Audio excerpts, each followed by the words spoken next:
I want to welcome you to English Comp 1. I'm Beverly Higgins. I'll be your instructor for this course.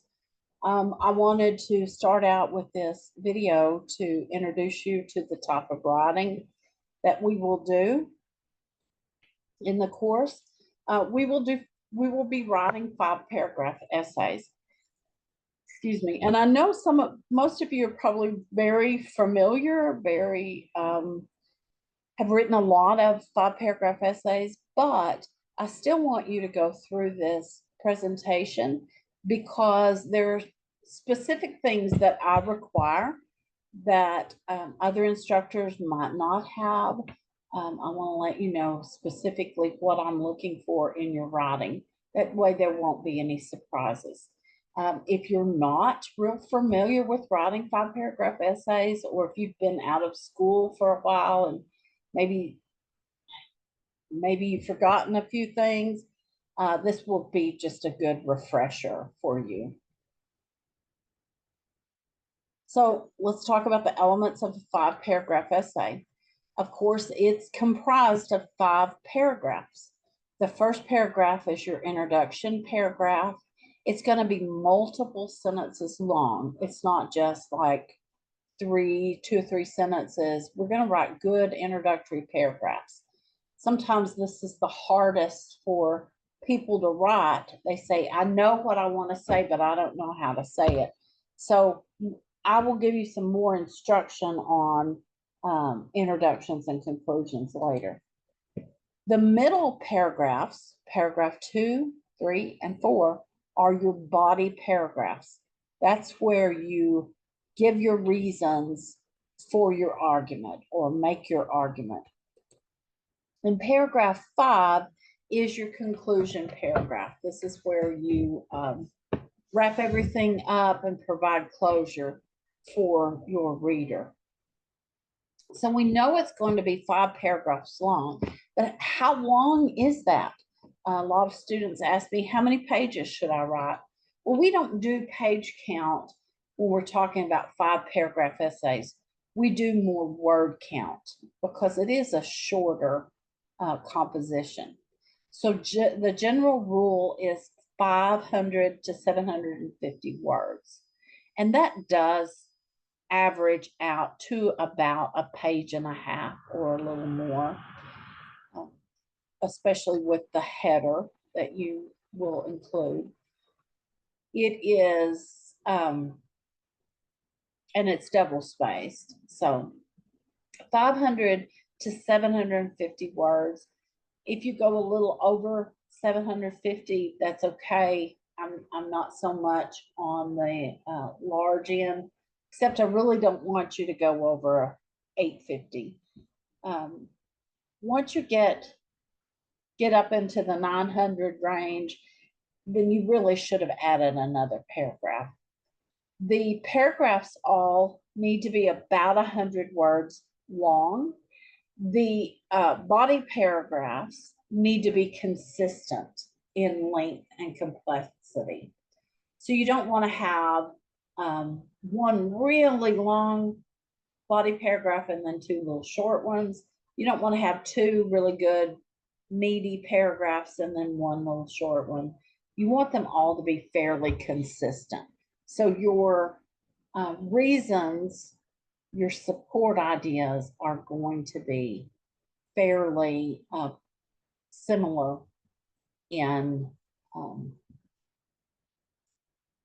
their development. So let's talk now a little bit more in depth about introduction paragraphs. Like I said, this is the most difficult one for a lot of people. So I like to tell people to think about it as an upside down pyramid. The largest part, the broadest part, is at the top. And then as you work through it, it gets more and more and more narrow. We call that moving from the broad general down to the specific, downshifting. The first sentence or 2 or 3 is the motivator. You need at least 1 sentence at the beginning of your paragraph that makes some broad general statement The purpose is to get the audience's attention. Okay, so it might be a contrary statement. It might be a startling statement, just something to get the draw the audience in. And then the biggest chunk is going to be in the middle. This is your bridge. This connects that broad general motivator down to that very specific thesis statement and blueprint. The bridge is where the majority of your downshifting happens. And then the very last part of your essay, the last sentence or two, will be your thesis statement and blueprint. They might be written as one sentence, or they might be written as two sentences. We'll look at those again later. Here's an example of a introductory paragraph. Many drivers feel confident in their driving, but when it comes to even basic car issues, the confidence evaporates. One of the most common issues is a flat tire. A driver never knows when a flat tire could occur. A flat tire in an isolated area could unsettle the most experienced drivers. Thankfully, people can quickly learn to replace a tire. Changing a tire is easy and safe if the driver follows 3 groups of steps, including preparation, performance, and completion. So the first sentence is our motivator. That's the thing that just gets the audience's attention. It kind of introduces this topic. This is the bridge that builds it, downshifts it down to the narrow. So the first one introduces us to the idea of car issues, and then this gets more specific, flats, and being able to change your own. And then we have our thesis statement. Changing a tire is easy and safe if the driver follows 3 groups of steps. So our opinion is that it's easy and safe. And then our blueprint are the steps that are included: preparation, performance, and completion. Body paragraphs begin with a topic sentence. Now, every paragraph other than your introduction paragraph is going to begin with a transition word or a transition phrase. So your topic sentence has to start with a transition. It needs to contain a reminder of the opinion.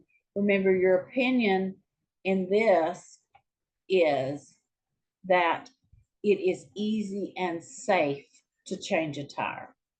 So it's going to have that reminder of the opinion, and it's going to have the corresponding blueprint item. That means in the first paragraph, we're going to talk about preparation. Second paragraph, we're going to talk about performance. In the third paragraph, we're going to talk about completion. It is important that whatever order you have in your blueprint, that's the order of the topics of your paragraphs. So a topic sentence might be something like, first, changing a tire is easy and efficient if a person is prepared for the task. You don't have to have the exact wording. I'm sorry, it's easy and safe if a person is prepared. You don't have to use the same wording. Now, some people who have written a lot, who write at higher levels, have a little bit of difficulty following this basic pattern, especially because all 3 of your body paragraphs are going to start basically the same way. First, second, third. First, it's easy and safe if one is prepared. Second, it's easy and safe if one, whatever. third, it's easy and say if, whatever. Another thing I want to tell you about transition statements for the transitions is that you do need to use those first, second, third, first, second, finally, firstly, secondly, whatever.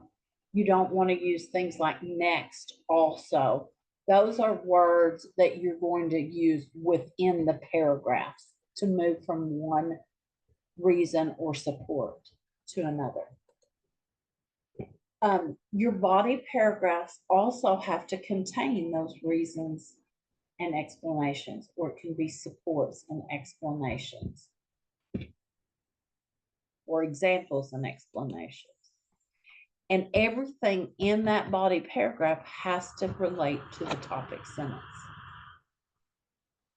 So here's a graphic that I use with my students in my high school classes to help them better understand the pattern for the body paragraphs. So of course we start with the topic sentence. This is our main idea for the paragraph. Everything has to hold that topic sentence up. And then we're going to have our first support or reason, and then either an example or an explanation. Then our second and an explanation or reason, and our third and an explanation of reason. Do you have to have three? No. Do you need two? Yes, you need at least two. If you're, if the directions say you have to have three supports, then you'd have to have three supports. Generally, two is sufficient. So let's look at an example. This was an assignment where students needed to write about, or they were to write about something that would improve their community. And so this person said the addition of a motel would benefit our community. It would have beneficial effects on the school, on local businesses, and on the tourism industry. Okay, so this is the one, the blueprint item for the school. First, a motel would benefit our community by providing lodging for visitors to our school. Our first support. One way is that people from outside the community who attend our sports events would have a local place to stay. That's a good reason. A lot of people just want to move on from there, but I want you to explain or give an example. Why is that important? Why is that a good reason? Here's why. A few years ago, our school hosted a major regional tournament. The problem was that there was no place locally for teams or spectators to stay. As a result, we have not been allowed to host other major regional events.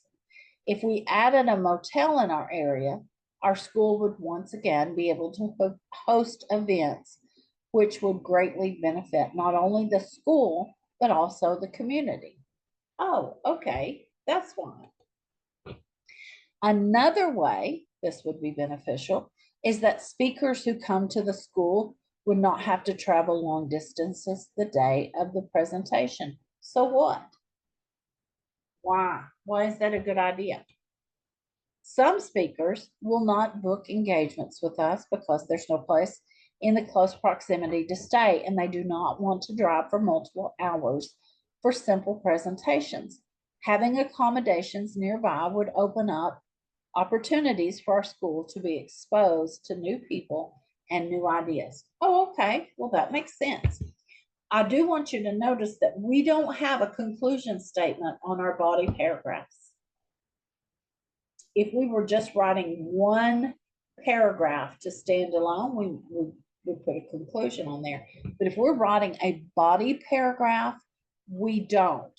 We're not going to introduce our next idea. We're not going to sum up this idea. We're just going to, here's our topic sentence, here's our two reasons, and we explain each. I also want you to notice that we have one way and another way. You need to use these transitions inside your body paragraphs so that it is very clear to me that, hey, here's one support or one example or one reason, and here's another support example or reason. If you don't use transitions, sometimes it's not clear to me that you have more than one support. So make sure that you include those. Now let's talk about conclusion paragraphs.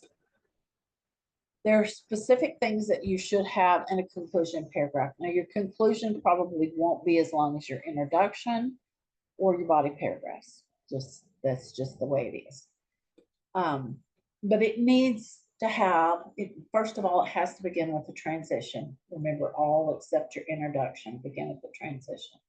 It needs a reworded thesis statement, not just a copy and paste your original thesis statement. You need to reword it.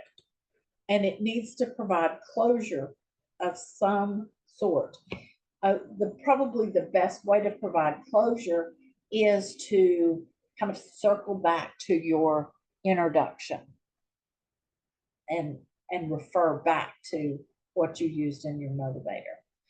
If you're writing a persuasive essay and you're trying to get someone to do something, generally your closure is a call to action of some sort. There are also things you need to avoid in your conclusion paragraph. The first one is don't introduce any new ideas, material, support, anything new in your conclusion.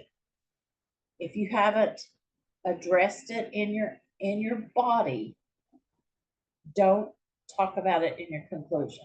Or if you haven't addressed it in your introduction, don't talk about it in your conclusion. Don't make any statement that contradicts your thesis. If you say that, having a motel would benefit our community, even though it really wouldn't help much at all, or something like that.